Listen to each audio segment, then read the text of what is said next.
Hi, I'm Roland and welcome to Practical Plastic. So I set up this channel because as you can tell, I like to build plastic models and I imagine you are too if you're here. So to keep this short and sweet, I set this up because I figured for people who are getting into the hobby new or have been out of it for a while and because of recent events in the world are trying to get back in, that show you some basic things, practical plastic, practical ways, simple ways for you to get a nice build when you're done with your kit. Now, mostly I'll be doing cars and trucks and whatnot, but building models is building models. It's all pretty much the same. So uh, the way this is going to work, I set up the channel. So this first video, if you're new to the hobby, you may find pretty helpful because I dig through a kit and show you what's in a box and what to expect. I talk about different scales of models and price points with models, so you get an idea how much this might cost you to get involved in. As with everything, there's always a cost. And then I'll go over some basic things with different tools you might need to get you going. Okay, and episode 2, I'll talk about some little extra techniques and things you can do. I'll talk about paint, adhesives, all that good stuff. And then with episode 3, I'll kick off with actual builds, which is this guy right here, Nissan Hardbody.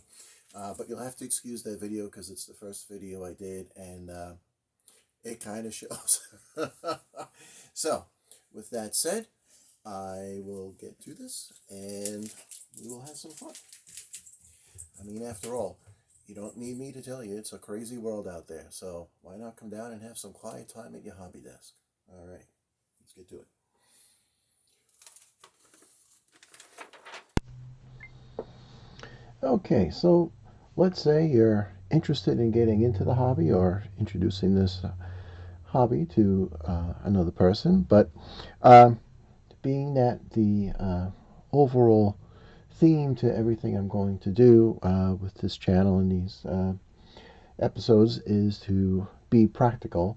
Maybe the most practical thing to do is to talk about what you're going to find when you buy a model.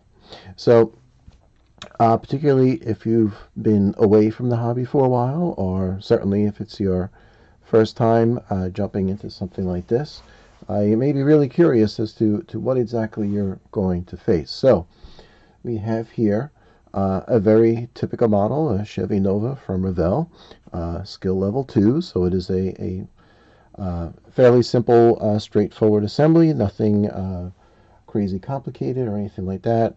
Relatively low parts count. This kit, probably between 80 and 100 parts. So first thing you're going to notice, of course, is your box art. This is probably what led you to buy a model in the first place. Okay, everything looks good. You look at the side, it explains a little about the kit, paint guide. You have some more box art.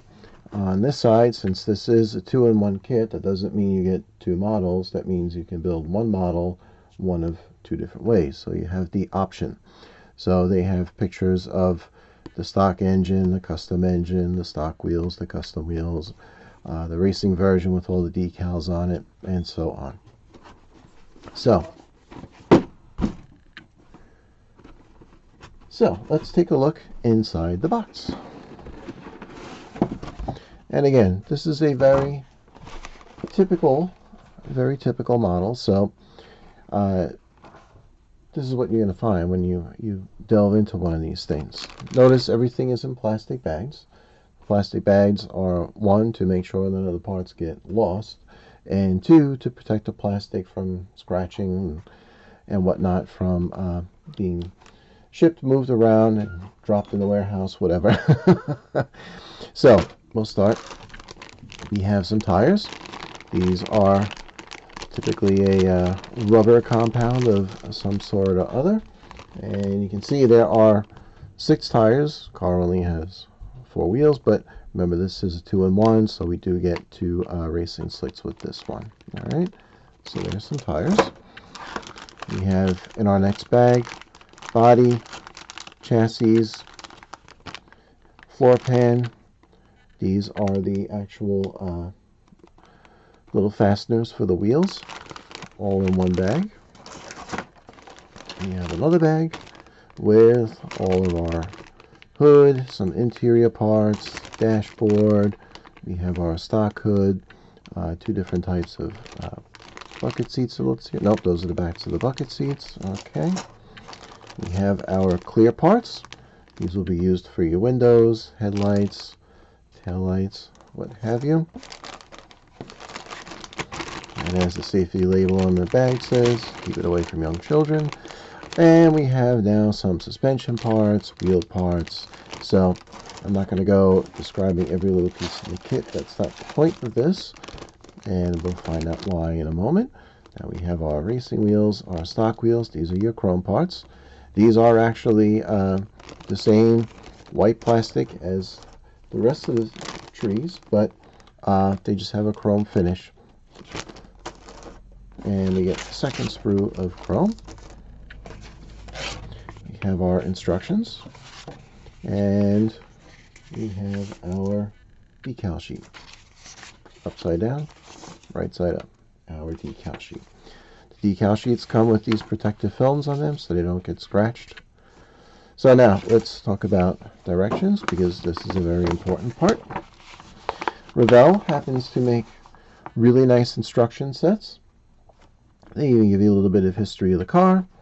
They show you the different angles of the car, and as you flip through, if you actually want to turn building a car model into a learning experience, they will tell you what all the different parts in the car actually are. So these would be the part numbers. So you see, 24 is a radiator, 38 is a front inner wheel, 56 is an oil filter. So if you're not familiar with the different parts of a car, or someone who wants to learn, doing these models is a great way. We also have a painting guide on the front cover, all your safety instructions, how to apply decals, explanations for all the little icons, and then we go into our assembly steps.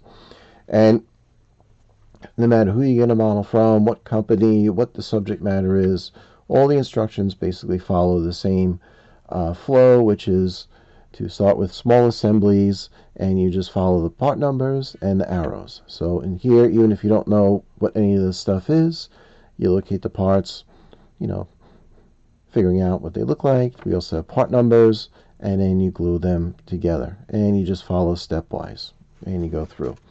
Revell instructions are really nice because you don't do too many things in each step. So it makes the instruction booklet a little longer, but hey, it makes the assembly a little bit clearer. And certainly if you're starting out, there's nothing wrong with that. So, and then the last page of the book, which is another great thing with Revell instructions, you see here they give you a nice graphic. So if this is the stock car that you're building, shows you where to locate your decals. And if you did the racing version, of course there's more decals to place, but it shows you those as well. So that's what you find inside of ModelBots. Now, whether you draw a big scale model, military model, airplane model, ship model, they all follow this same basic pattern. Parts and bags, instruction sheet, decals. Certain models may come molded in colors. Even if a model says it's molded in color, you'll probably only get 2 or 3. Usually it'll be a black for on the body, suspension elements, some chrome. Some kits will give you a small set of red clear parts, translucent red for the taillights, what have you. It varies a bit from kit to kit, but that's the basic layout. That's what you're going to get. So pretty straightforward, nothing to stress about, but certainly if you're going to start out, choosing a simpler model makes all of this much more manageable. And as you get used to working with the parts and organizing your sprues and following instructions, it becomes a lot easier to go into things that are a little more complex. So, as the saying goes, you got to walk before you can run. or you stumble and fall on your face. But yeah, it's a model, so you can fix that too. So in the next segment, we'll look at the differences in price points and scale and what you get in these boxes as you move up the food chain, let's say, of the hobby. Okay, so we'll call that quits for now.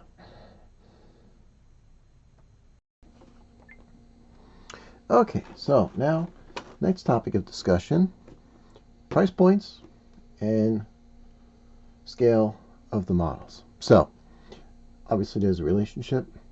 The bigger the scale, the more you're going to have to pay for the model. But there are some caveats to that, and also want to show you what you might expect to find in some of these bigger kits, because I happen to have a few. One of the things I like to do is, I scout out, and when I see a kit that I'm interested in, I order it and I add it to my own little stock, my own little hobby shop, so to speak. These kits are done in production runs, and once they're gone, that's pretty well it. So unless you can find a used one, or one that was purchased but never built on like eBay or something like that, you would have to wait until the next reissue, and there's never a guarantee that that's going to happen. So when you look at car models, your typical, and this is the guy we were looking at before, our Chevy Nova, so I pulled this back out. You notice it's 1/25th scale. This is a very typical scale for car models. Car models, almost, well, I should say the vast majority of them will be in this 1/25th scale. The next level up, you may find a few kits at 1/20th. Then you start getting into larger sizes, 1/16th, and then, pretty much at the top of the scale is 1/12th. There are a few rare kits that may go all the way up to 1/8th scale, but they are very expensive, and really, to me, that's something for the die-hard enthusiast. One of the things that's nice with getting into this hobby is it's a fairly low cost of entry. So a model like this, which again is a very average kit, this will run you about $25. If you put that in comparison to, let's say, scale model railroading or radio control RC hobby, you're looking at hundreds of dollars just to start and get your foot in the door. So we're looking at a much lower point of entry with these things, and I think that's great because it gives you a chance to learn without really taking a hit to the old wallet there.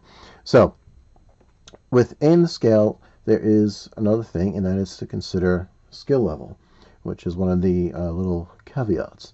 So the skill level of the model is how hard it is to build. Skill 1 is the simplest. They are often snapped together kits, and different manufacturers, they how they exactly grade them may vary, but up to skill 4 or 5 would be the more difficult models.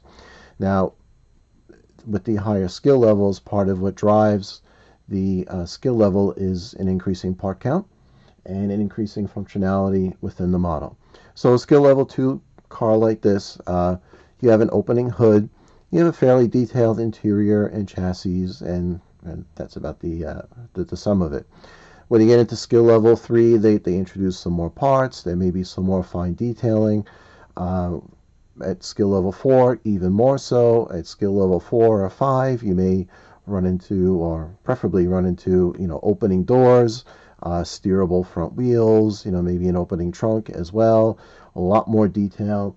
You'll find with models, there's a lot you can do with painting and decals to highlight details, but really to get the full detail in a kit, there is no substitute for a parts count. You have to have a lot of parts if you really want to have a super detailed finished product when you're done. So like I said, this guy here, now of course the numbers I quote for the various kits I'm going to show you It's going to vary from place to place where you buy your kit. The most simplest place to buy a kit is from the wonderful world of the internet nowadays, and certainly the internet, YouTube in particular, as I am now on, is a great way to research kits to see what it's like inside the box, because there are a lot of people doing model kit reviews. But if you have a local hobby store, I really recommend you support your local hobby store. They are a bit of a rarer breed nowadays.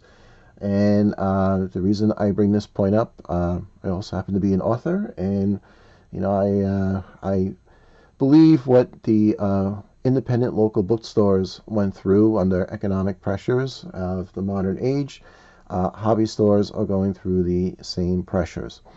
But just like the local bookstore with the local hobby store, there is no substitute for picking something up, looking at it. If there's someone in the store, you can ask questions. So there's really no substitute for that. So if you have a store in your area, please do make that your first stop rather than an afterthought. Okay, so soapbox over to the side. Let's get back to the topic at hand. So we talked about this. So our next stop will also be in 1/25th scale, but now we're going to go to a skill level 5 kit. So, Revell, also a Revell kit, Land Rover. Now, this kit, 1/24 scale, but because it's skill level 5, this kit is about $30 to $35. So, what are you getting for the extra expense? Well, as the pictures on the box suggest, you can already see there is a lot of fine detail in this model. And when we pop the box, okay, this was an aftermarket that I bought to wire the engine. I'm not going to go through piece by piece, or this video will be 4 hours long, but you can see in comparison to the prior segment where I talked about what's in a box, you can see there are lots and lots of pieces in this kit in comparison. Probably 2 to 3 times the parts count. And again, I'm just going to go through these quickly. You can see again lots of white plastic, which is pretty well standard in whatever scale you work. And there we go. Now, the other thing, and I wouldn't say this across the spectrum, but with Revell, as you get into the high skill level kits, the instruction booklet is really something to take a look at. And I'm not saying this just to give Revell a thumbs up, but more so that you understand that when you're ready to move up to a kit that's a little more complicated, you don't need to fear that or be concerned that, oh my God, the instructions, these instructions they're beautiful. They are color coded for the paints you're going to do. And again, as with the other kit, you see there's only a few parts going in on each step. So they show you very clearly what's happening as you move through, and you can really get through it without any sort of headache or heartache. And that's important because a hobby is supposed to be fun, not punishment. Right? And again, we have our finished graphic of the model. So there we go. All right. Now, we're going to look at something a little bit different. Now we have, still in 1/24 scale, we have an AMT Autocar dump truck model. Now this is, again, about $35, $40. It is not specifically rated for a skill level, but again, when we look in the box, we see all sorts of goodies in here. Now, being that it's a truck and where your dollars are going, we have some shafts, we have some tubing to replicate hydraulic hose. We have a really nice set of tires, and a whole bunch of them because it's a truck and it's got a lot of tires. We have a nice set of colored glass for all of the truck's various lights. And as we know, Some trucks are lit up like a Christmas tree. We have our chrome sprues. We have a nice little cab. And again, not to go on and on, but you can see there are many pieces in this kit, and that is where your money is going on that. At a certain point, since I was talking about skill levels, as your part count goes up, yes, the models get more complicated. So we can say that even if a kit does not have a specific skill level, a kit like this with, I believe, 250 odd parts, 250 to 300 parts, clearly you're getting into a project here. So, if you're not ready for something like this, well, that's something to work forward to. Okay. Now, for our next one, we're going to leave the realm of car models, as my camera wigs out there, and we're going to look at a military model. 1/35th is a very common scale for military models across manufacturers. Now, with car models, your typical manufacturers will be Revell, AMT, MPC, Tamiya, and Mobius. There are a whole bunch of other smaller ones, let's say. When you get into military models, you're looking at TACOM, Trumpeter, Mini-Art, Ryefield, Dragon. There's a whole other slew of companies to choose from. Now, this kit is a 1/35th scale, but this is a full interior detail of the tank, which means all the guts in there are in this kit. This drives the parts count rather high. This kit, they do not give you an exact parts count to my knowledge, but we'll look inside the box in a moment, and they're probably close to about 1,000 parts in this kit. So, now we're talking about a 10-fold increase over the first model we looked at, the Chevy Nova. Now, even though the scale is a little bit smaller, when you're dealing with military vehicles, of course, they're larger in size. So, your finished product will probably be comparable in size, but different subject matter, so the scale is a little bit different. This particular kit is about $75, again, because of the price, the parts count, and the amount of detail. So let's take a look at what something like this looks like inside the box. So here we go. We'll look at the instructions in a moment. Now, I'm not going to open this up because, again, I don't want to lose any parts. But as you can see, that's one thick block of parts. A lot of pieces in there. So this is no light undertaking. And likewise, you notice the instruction booklet is becoming more book-like. But as I've said, models, no matter what the model subject matter is, they all basically are guided through the assembly in a similar manner. So here we have exploded diagrams, arrows, pointing things together, and you follow step by step. And in the end, you have your own tank. Okay. So now we're going to move up one more step in scale. This is what a 1/16th model box looks like. This is Revell, Germany. Obviously, it's a VW bus. Now, you see our parts count. It's not like the tank, but clearly we've gone up some, similar to the dump truck. But all the parts, because we are at a bigger scale, are going to be bigger as well.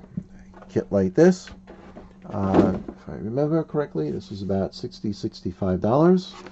And you can tell just from the body pan, we're looking at a model that's going to be about 12 inches in length. I got a fairly long hand, piano fingers, as my mom would say. You can see a nice interior pan here. Now this happens to be molded in a couple of colors. We have our sort of grayish off green for a lot of the interior parts.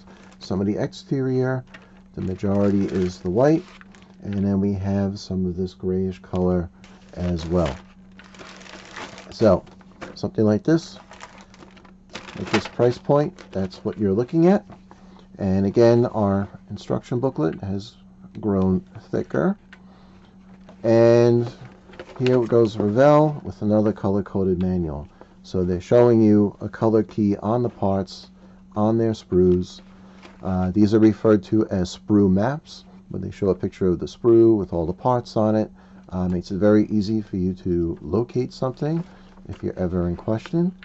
And here we go again. It's below the diagrams, arrows, assembly, piece of cake, right? So, and a finished diagram of the model. All right, now for the last stop on our little journey through modeling here, I'm going to take a look at a 1/12 scale. So here we go. Now we have a really big box. All right, at 1/12 scale, we're looking at, say $140, $150 for a kit like this. These are something special if you get to build one of these, and to me they are certainly worth the experience. With the VW bus at that scale, all the doors open, you have a very detailed engine compartment, steerable wheels. There's a lot of functionality in the kit that goes with that parts count. With this Porsche, you get all of that, but because of the 1/12 scale, you now have fully workable independent suspension. So this kit comes with springs, a bunch of little metal parts. We have a working steering system, not just steering at the steering knuckles, but actually attached and turning the steering wheel inside the car. So a lot of neat things in here. This also has some photo etch parts for added detail. It comes with all the wiring for the engine to give it that real scale look. It is molded in several colors. So we'll pop open this monster, and here we go. So this is a Tamiya kit, as you saw from the cover. They do a really nice job with their packaging. See, we have 3 different sections. As you can see how large the body is about 14 inches of plastic once it is all assembled.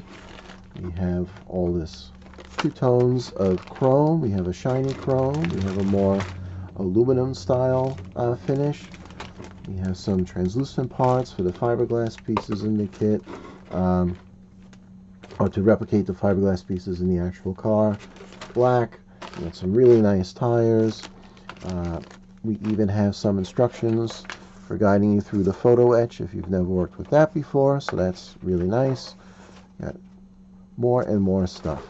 So that's basically the hierarchy of what you can find. Where we started with a nice little 1/24 scale. I really suggest if you're getting into this, before you start venturing up through that chain of models, you do a couple of these. You'll get to work on your skills. You know, if you make a mistake, it's not a huge risk or investment, and these kits go together quite well, particularly if it's a newly released kit. The molds will be sharp. Revell Germany in particular, where this little VW Rabbit came from, you know, the fit is super precise, and you really can't go wrong. The biggest thing is just take your time. There is no rush. You know, it's a hobby. You should be taking your time and enjoying what you're doing, enjoying the build, and being creative. You know, do what you want with it. So that's the story in a rather long nutshell, but that is the story. Okay, so now that we've talked about that, we will move on and talk about tools in the next segment. Okay, so as promised, we are now going to talk about tools. Now, the first set of tools, as you may be guessing, hands. All right. Now, all kidding aside, especially if you're introducing someone to the hobby. But also it's very easy to forget while doing the hobby to take care of these friends of yours fingers. Um, while you're working with kits, with models, you will be using paints, you will be using at least one type of glue or cement, all things which are not all that friendly to your skin. So before you use anything, educated disclaimer here, always read your product labels and try to follow, common sense safety precautions as best you can. Use a well ventilated area. If you need to, put on some gloves. Keep your skin in good shape. I also work in a hospital, so I am particularly sensitive on this issue. Us healthcare people wearing gloves and touching things that most of us would go if we thought about touching them. Yeah, any kind of a cut on a hand is relatively, well, not relatively, it's a serious thing to consider. But even just for general well-being, take care of your phalanges here, okay? So there we go. Butcher up another little anatomical reference. All right, so that aside, and because this is all about being practical, I'm going to go with some very practical cues here. So we're going to talk about essential tools and recommended tools and break this down into two classes. So first we're going to talk about essential tools, for obvious reasons. All right, so your first real essential tool is this guy, the X-Acto knife. Now, X-Acto is a brand name. There are lots of different people who make hobby and utility knives, but X-Acto knife is almost like saying Google when you do a web search. They are really probably the best known name in these kinds of things, but this is probably your biggest general use tool.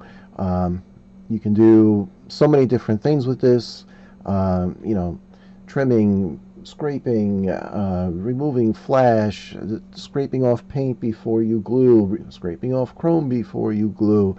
It really is the general solve all for things. Now this happens to be a fat handle knife. I happen to have a fairly big hand, so this is a comfortable hold for me. Of course, that's something each person will have to see on their own what is a good fit. And these you can get a number of different blades for them. I happen to have this is a brand new blade. It's a good idea when you use these, change your blades often. The blades are very inexpensive. You can get a pack of them, I think, for $2 or something, whatever. A good handle will probably cost you somewhere between $5 and $10, and you're good to go. Because this tool is only as good as its sharpness. So, but also good reason to be careful when using it. So that's your first thing. Next thing I solidly recommend is one of these guys. These are diagonal cutters, and you can get a good pair of these for somewhere between $10 to $12. And this is what you will use for separating your parts from the sprue trees. And it's pretty straightforward. You put notice it has an angled blade. The flat side of the blade will go against the part, and the angled part will go against the sprue. And you just go in and you clip. Also, if you choose to do some fabrication and you're working with sheet styrene, things like that, these also come in real handy. So, another must-have. Moving onward, we have a set of tweezers. This is just your plain Jane garden variety set of tweezers here. Now this is a classic set of tweezers where you have to squeeze to close them. There are things, I believe they're called positive pressure, where the two halves cross over so that when you let go of the pressure, these then are pressed together and you release them by pushing it. So it's opposite of a regular tweezer. Either way, if you're working with some smaller scales of models, particularly if you're doing ship models, you may be dealing with some very small pieces, and these will be worth their weight in gold. So, tweezers. Next up, brushes. Now, like many things in the hobby world, you can go simple or you can go crazy. Now, a good brush is an investment. A good brush will, of course, cost you a little bit more than a regular brush, but when you consider how much more that you're talking about, maybe $5, for the ease it will give you for doing your work, well worth the investment.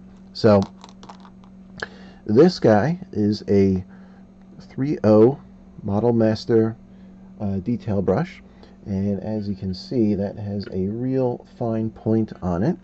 This I use to do all my detail work. I have a 2.0 brush. You can see that's quite a bit of a larger bristle head. And this I do for my larger work. So those are two high quality brushes that I purchased. Then I have these two guys. These are generic nylon brushes. They're like 99 cents a piece. And these are great for painting larger areas. And the good thing is, if something happens to them, they're 99 cents. I take out a new one. Now, these two guys, I honestly can't tell you how much I paid for them. And the moral to that story is, if you buy good brushes and you take good care of them, you will have them for a very long time. So, well worth putting in those few extra cents.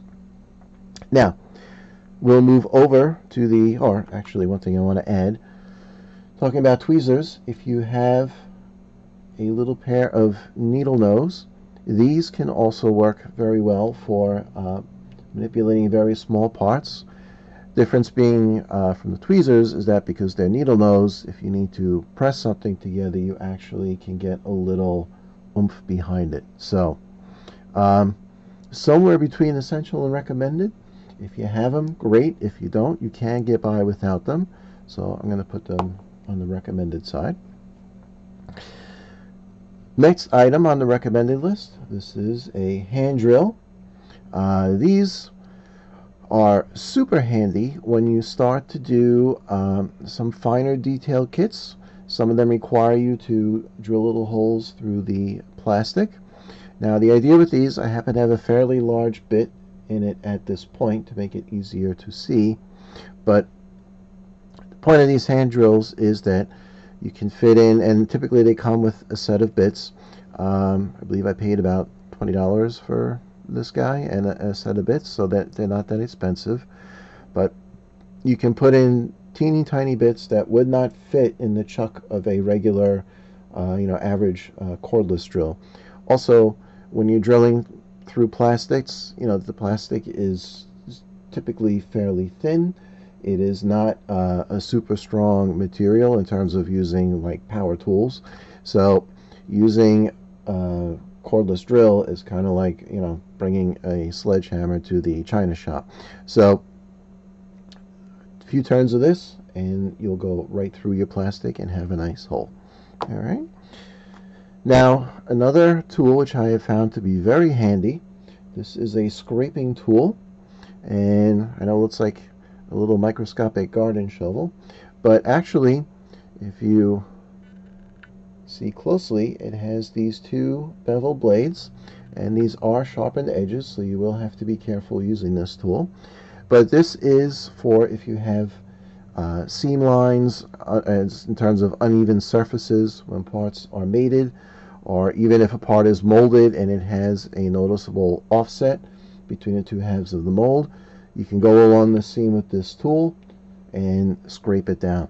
So, or even if you need to clear a large area of a painted surface or a chrome surface, super handy. So that's another tool, about $10. Here we have a splining tool, and I will take off the safety cap. Now this, you notice, it has like a little hook on the end. What this is used for, if you're doing airplane models, ship models, Gundam models, sometimes you may want to add a panel line, and that's a little channel in a flat surface to make it look like it's the outline of a panel. You can do it on cars if you want to highlight a car door outline. And what's nice about this is a sharpened edge, and you pull it along the plastic and it opens up a groove and adds that detail depth. The nice thing with this tool is, if you look at the piece in cross section after you do it, you will have a nice U-shaped channel, so the upper surfaces will be level after you've come through with the tool. If you try to do that kind of work with your typical X-Acto or hobby knife, you will end up with the edges curled up, because you're actually cutting in and displacing material rather than actually gouging it out. So between these two guys, you may feel like you're going to dental school, but if you feel like you're getting a informal dental hygienist degree while working with your model, it actually means you're doing what you need to do and cleaning up your parts properly. Moving on to the recommended. This is a teeny tiny screwdriver, like a jeweler style screwdriver. Sometimes with kits you may have very small screws holding things together. I also use this sometimes as a little putty edge when filling gaps and whatnot. Sometimes if you have to pry two things apart that you made a mistake, this is real good for getting in there, and handy little thing to have. One more thing to look at. This is a Gundam marker. Basically what this is, I'll talk about Gundam models one time when I actually do one. They're a lot of fun. It's a whole Japanese thing. But basically this is a marker with a super fine tip. And what this is great for is your aforementioned panel lines, going in there and highlighting them. So this works really well. It's only a couple of dollars. So looking at the spread here, this is basically what I'm showing you here is what I use to do all the models that you will see me build and all the models that I have built. Some of these are actually rather recent additions. Really, these tools right here, I've been building models for years and years, and very, very satisfied with the results I've been able to get. So when you're starting into the hobby, or if you want to get back in and you need to refresh your tool set, so you're looking about $10, $12, a few dollars, depending how up the quality chain you want to go with your brushes, be about another $20 there. So it's not a large investment, and it is an investment because these are things you can use over and over again. Your recommended tools, these things, so about $20 for the hand drill, about $10 to $15 for the splining tool. You can spend a whole lot more, but I spent $12 for this one, and it works just dandy.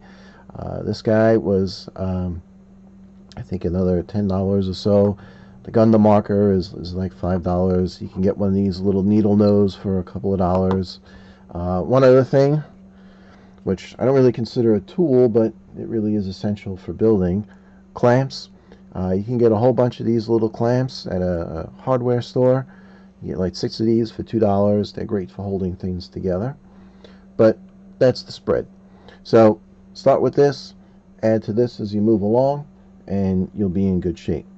Oh, one other thing I wanted to show. I don't know which category this really goes into, but sometimes you have a situation where none of these tools really can do the trick for you, and it can be a little frustrating.